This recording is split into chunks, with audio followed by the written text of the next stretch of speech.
and with a straight face say that Democrats are launching the first partisan filibuster of a Supreme Court nominee. What the Majority Leader did to Merrick Garland by denying him even a hearing and a vote is even worse than a filibuster. For him to accuse Democrats of the first partisan filibuster on the Supreme Court belies the facts, belies the history, belies the basic truth. As my friend, Representative Adam Schiff, has said, when McConnell deprived President Obama of a vote on Garland, it was a nuclear option. The rest is fallout. Let me repeat that. Adam Schiff put it better than I could ever.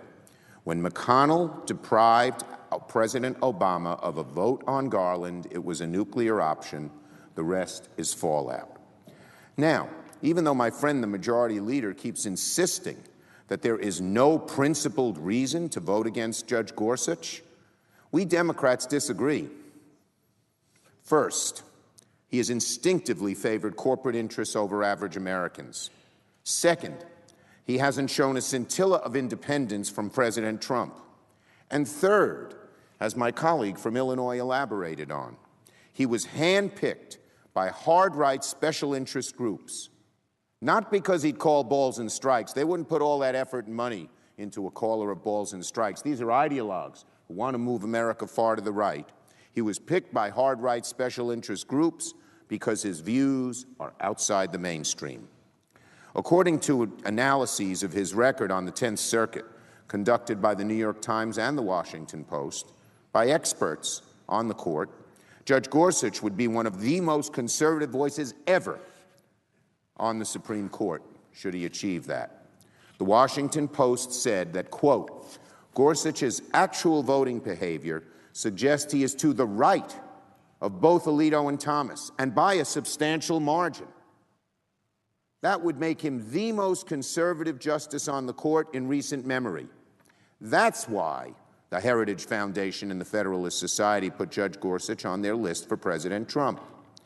As Emily Bazelon of the New York Times put it in a brilliant article that I would urge all my colleagues to read, the reality is that Judge Gorsuch embraces a judicial philosophy that would do nothing less than undermine the structure of modern government, including the rules that keep our water clean, regulate financial markets, and protect workers and women. And I ask unanimous consent that that article be added into the record. Without objection. Mr. President, there are clearly principled reasons to oppose Judge Gorsuch, and enough of we Democrats have reasons to prevent his nomination from moving forward on Thursday's cloture vote. So the question is no longer whether Judge Gorsuch will get enough votes on the cloture motion. The question is now, will the Majority Leader and our friends on the other side break the rules of the Senate to approve Judge Gorsuch on a majority vote? That question should be the focus of the debate here on the floor, and it should weigh heavily on the conscience of every senator. Unfortunately, ultimately, my Republican friends face a simple choice. They can fundamentally alter the rules and traditions of this great body, or they can sit down with us Democrats and the President to come up with a mainstream nominee who can earn bipartisan support and pass the Senate. No one is making our Republican colleagues change the rules. No one is forcing Senator McConnell to change the rules. He's doing it at his own volition, just as he prevented Merrick Garland from getting a vote at his own volition. Senator McConnell and my Republican colleagues are completely free actors and making a choice, a very bad one, in our opinion. Now, I know my friends on the other side of the aisle are uncomfortable with this choice. So they're scrambling for arguments to justify breaking the rules. Let me go through a few of these justifications and explain why each doesn't hold up. First, many of my Republican colleagues will argue that they can break the rules because, quote, Democrats started it in 2013 when we lowered the bar for lower court nominees and cabinet appointments. Well, let's talk about that. The reason Majority Leader Reid changed the rules was because Republicans had ramped up the use of the filibuster the very filibuster they now decry, to historic proportions. They filibustered 79 nominees in the first 5 years of Obama's presidency. Let's put that in perspective. Prior to President Obama, there were 68 filibusters on nominations under all other presidents combined, from George Washington to George Bush. Now we had 79. Our colleagues, Leader McConnell, the filibuster is wrong. 79, more than all the other presidents put together. Shoe was on a different foot. They deliberately kept open 3 seats on the second most important court in the land, the D.C. Court of Appeals, because it had such influence over decisions made by the government. This is the court, other than the Supreme, that the Federalist Society, the Heritage Foundation hate the most. The deal that we made, that a number of senators made in 2005, allowed several of the most conservative judges to be confirmed to that court. Very conservative people. Left a bad taste in my mouth, and I'm sure in my colleagues and in many others. But then, when President Obama came in, they insisted on not filling filling any additional seats on the court, which of course would have been Democratic seats, and eventually held open 3 of the 11 seats on that court. They said they would not allow those seats to be filled by President Obama, an eerie precedent which the majority leader repeated with Merrick Garland. He didn't want the D.C. Circuit to have Obama-appointed, Democratic-appointed nominees. He didn't want that on the Supreme Court, so he blocked Merrick Garland. He didn't want it on the D.C. Circuit, so they wouldn't let any of President Obama's nominees come to the floor. Merrick Garland's nomination was not the first time the majority leader held open a judicial seat because it wasn't a president of his party, and that was not during an election year. At the time, I spoke to my good friend from Tennessee, Senator Alexander. I asked him to go to Senator McConnell and say the pressure on our side to change these rules after all these unprecedented number of filibusters was going to be large. I said to Senator Alexander, let's try to avoid it. But Senator McConnell and Republicans refused all our overtures to break the deadlock they imposed. To be clear, Democrats changed the rules after 1,776 days of obstruction on President Obama's nominees. My Republican friends are contemplating changing the rules after barely more than 70 days of President Trump's administration. We moved to change the rules after 79 cloture petitions had to be filed. They are talking about changing the rules after one nominee fails to meet the 60-vote threshold. So yes, Democrats changed the rules in 2013, but only to surmount an unprecedented slowdown that was crippling the federal judiciary. And we left the 60-vote threshold intact for the Supreme Court deliberately. We could have changed it. We had free will then, just as Senator McConnell has it now. But we left the 60-vote threshold intact for the Supreme Court because we knew and know, just as our Republican friends know, that the highest court in the land is different. Unlike with lower courts, justices on the Supreme Court don't simply apply precedents of a higher court. They set the precedents. They have the ultimate authority under our constitutional government to interpret the law. Justices on the Supreme Court should be mainstream enough to garner by a substantial bipartisan support.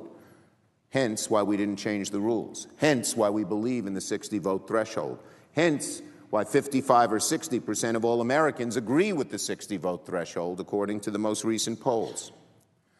To me, and I think to most of my friends on the Republican side, that's not a good enough reason to escalate the argument and break the rules for the Supreme Court. Second, as I've mentioned, I've heard my Republican friends complain that Democrats are conducting the first partisan filibuster of a Supreme Court nominee in history. So that's the reason they can justify breaking the rules, because Democrats are the ones taking it to a new level. Again, I have just 2 words for my Republican friends: Merrick Garland. The Republican majority conducted the first partisan filibuster of a Supreme Court pick when their members refused to have hearings for Merrick Garland. In fact, what the Republicans did was worse than a filibuster. The fact of the matter is, the Republicans blocked Merrick Garland using the most unprecedented of maneuvers. Now we are likely to bludge Judge Gorsuch because we're insisting on a bar of 60 votes. We think a 60-vote bar is far more in keeping with tradition than what the Republicans did to Merrick Garland. We don't think the two are equivalent, but nonetheless, in the history of the Scalia vacancy, both sides have lost. We didn't get Merrick Garland.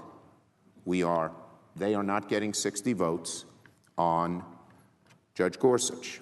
So we're back to square one right now. And the Republicans have total freedom of choice in this situation. Finally, Republicans have started to argue that because Democrats won't confirm Judge Gorsuch, we won't confirm anyone nominated by President Trump. So they have to break the rules right now. That's an easy one. I'm the Democratic leader. I can tell you myself that there are mainstream Republican nominees who could earn adequate Democratic support. And just look at recent history. Justices Roberts and Alito, 2 conservative judges whom many of us on the Democratic side probably don't agree with, both earned over 60 votes. They got Democratic votes. While there was a cloture vote on Justice Alito, he was able to earn enough bipartisan support that cloture was invoked with over 70 votes. He got only 58 when they voted for him, but the key vote was the cloture vote. Let's have the president consult members of both parties. He didn't with Gorsuch, and try to come up with a consensus nominee who could meet a 60-vote threshold. That's what President Clinton did with my friend, the senator from Utah, in selecting Justices Ginsburg and Breyer. It's what President Obama did with Merrick Garland.